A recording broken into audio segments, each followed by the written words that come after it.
Ay,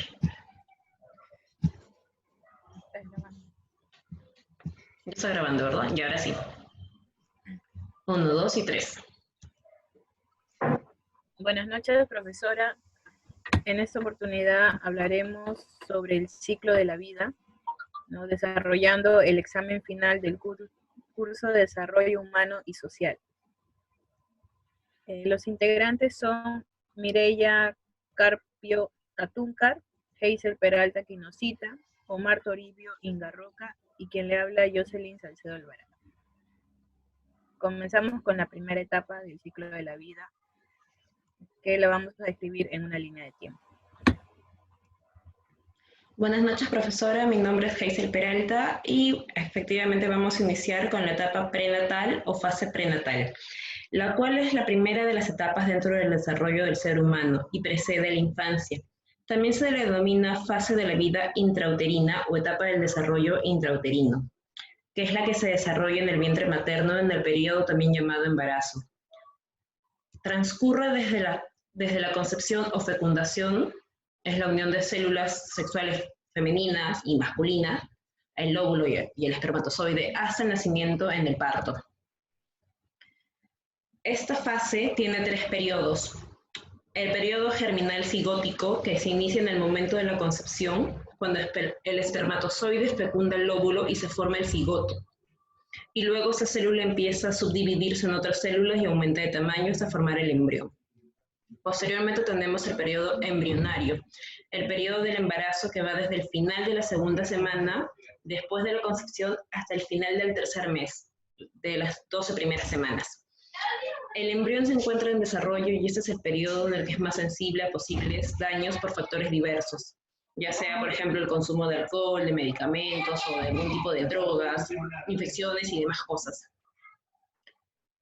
También tenemos como la etapa, el periodo fetal, que es el periodo en el cual el embrión llega a su culminación y el feto ya tiene definida la forma de un ser humano y seguirá desarrollándose 7 meses más hasta abandonar el útero materno a través del nacimiento, ya sea por parto natural o vaginal o cesárea. Continuando con nuestra línea de tiempo, tenemos en la segunda etapa la infancia. Esta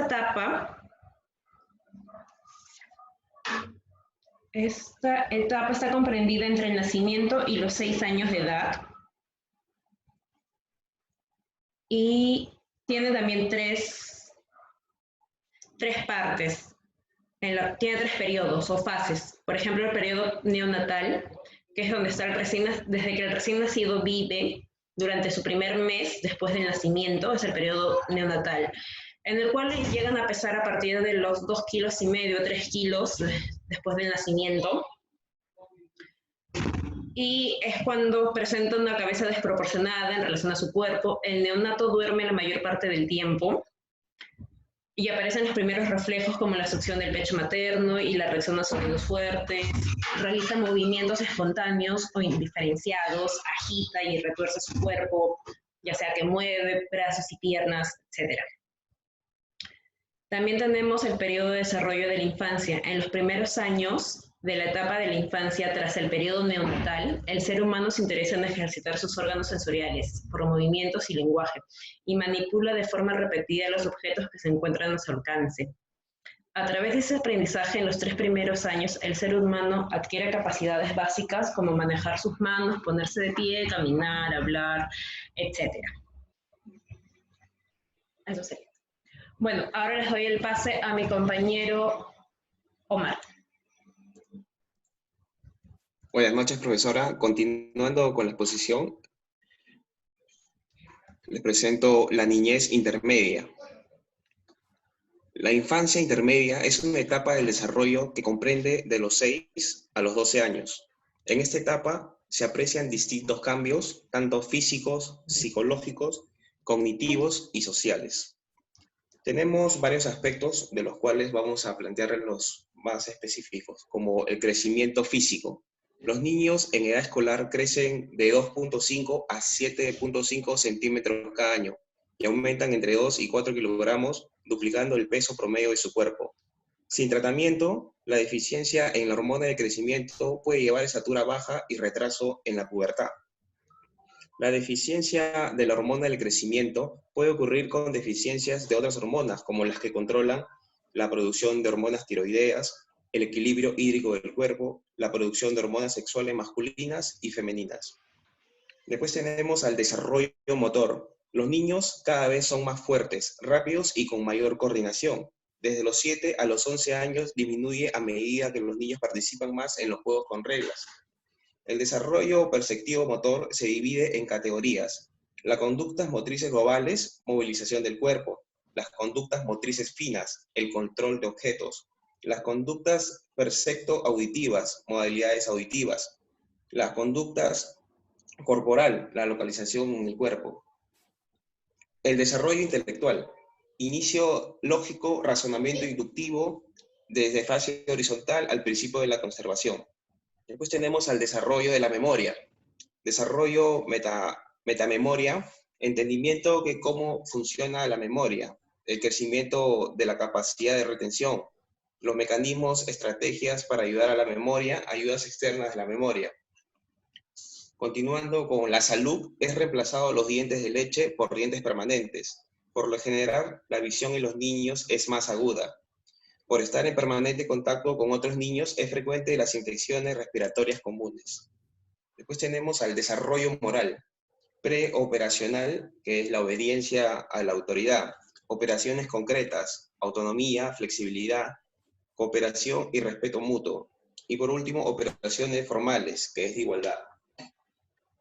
Continuando con el siguiente punto, tenemos a la adolescencia. Se caracteriza por el crecimiento físico y desarrollo psicológico, y es la fase del desarrollo humano situada entre la infancia y la edad adulta.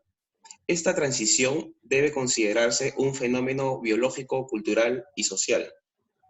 Las etapas de la adolescencia pueden variar entre la adolescencia temprana, que es de 10 a 14 años, llamada pubertad; la adolescencia media, de 14 a 17 años, y la adolescencia de 17 a 19 años. En la secuencia usual de cambios físicos en la adolescencia tenemos algunos aspectos, tanto en la mujer como en los varones. Quiero comenzar por las mujeres. En las mujeres, el crecimiento de los senos se da entre los 8 a 13 años. El crecimiento del vello púbico de 8 a 14 años. El crecimiento del cuerpo de 9.5 a 14.5, un promedio de 12 años. La menarquía de 10 a 16.5, el promedio de 12.5 años. El vello axilar cerca de 2 años después del vello púbico.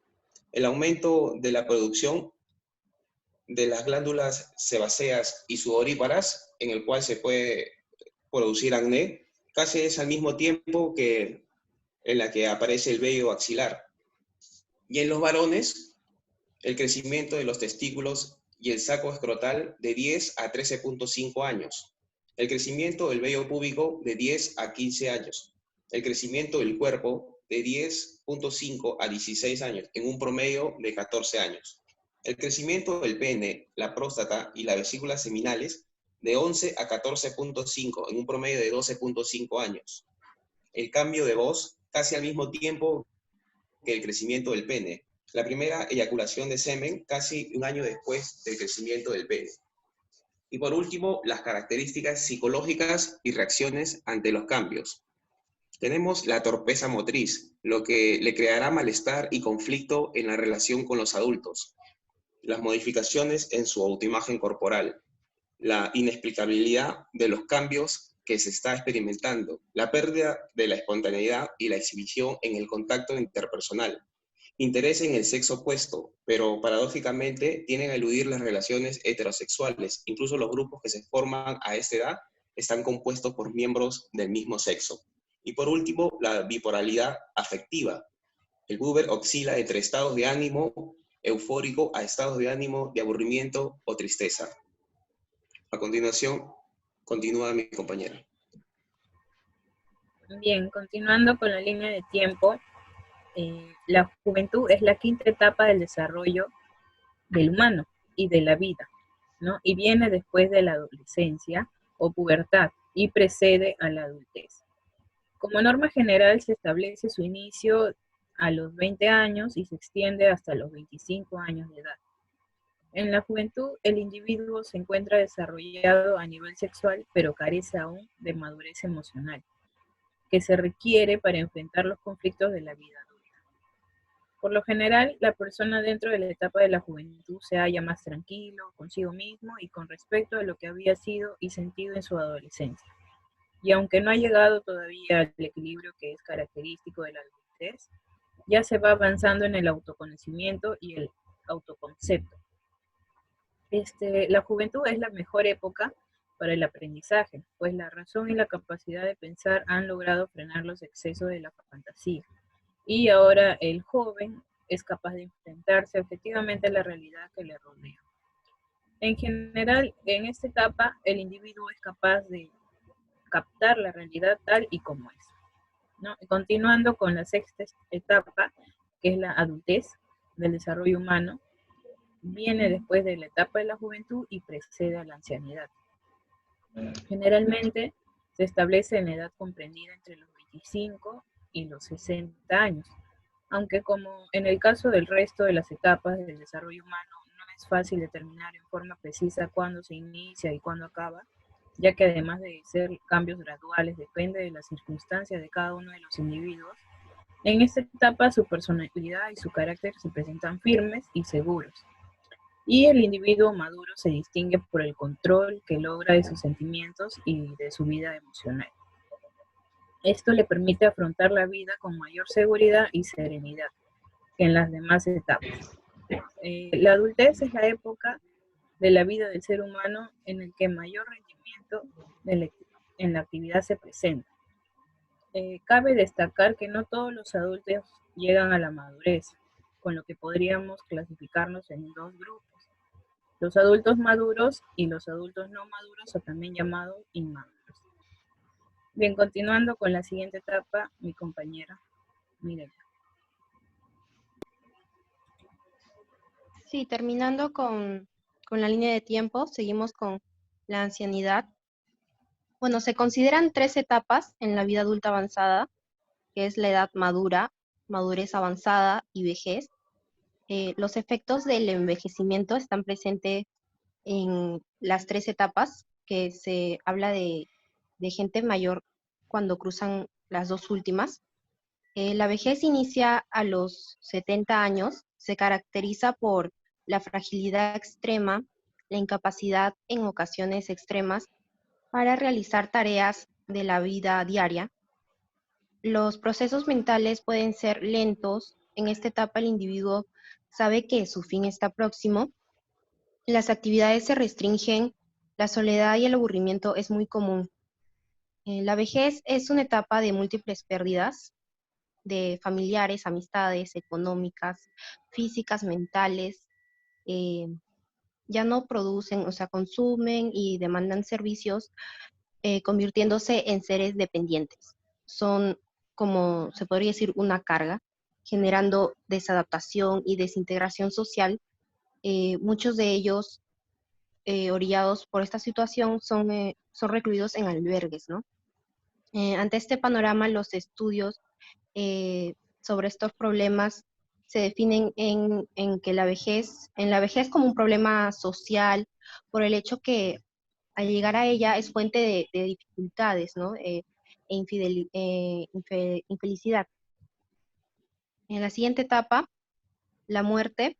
eh, la muerte es parte del ciclo vital de la vida, una consecuencia natural, es el cese definitivo e irreversible de las funciones vitales autónomas, cerebrales, cardiorrespiratorias y de oxigenación viscerotisular, con pérdida de la relación sujeto-mundo circundante y de su condición de ente humano, de existencia visible. De una manera universal, la muerte se presenta para el hombre como un hecho que trasciende lo exclusivamente natural o fisiológico, considerándose desde dos dimensiones, una individual en cuanto afecta al sujeto y otra social, ya que afecta a las personas que conviven o se relacionan con la persona que fallece, ¿no? Una actitud ante la muerte.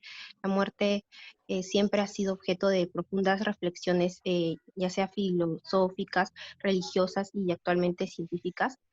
En las sociedades postindustriales es difícil aceptarla, de modo que las actitudes hacia ella han sufrido una evolución desadaptativa, yendo de las actitudes saludables de aceptación y afrontamiento de, afrontamiento a las de negación, ¿no? En la descripción de la ansiedad y el miedo ante la muerte se han encontrado 4 componentes principales, que son reacciones cognitivas y afectivas ante la muerte, cambios físicos reales y o imaginarios que se dan ante la muerte o enfermedades graves, la noción del imparable paso del tiempo y el dolor y el estrés real y o anticipado que se dan en la enfermedad crónica o terminal y en los miedos personales asociados. Muchas gracias. Bueno, muchas gracias, profesora. De esta forma finalizamos nuestra exposición. Espero que haya sido de su agrado.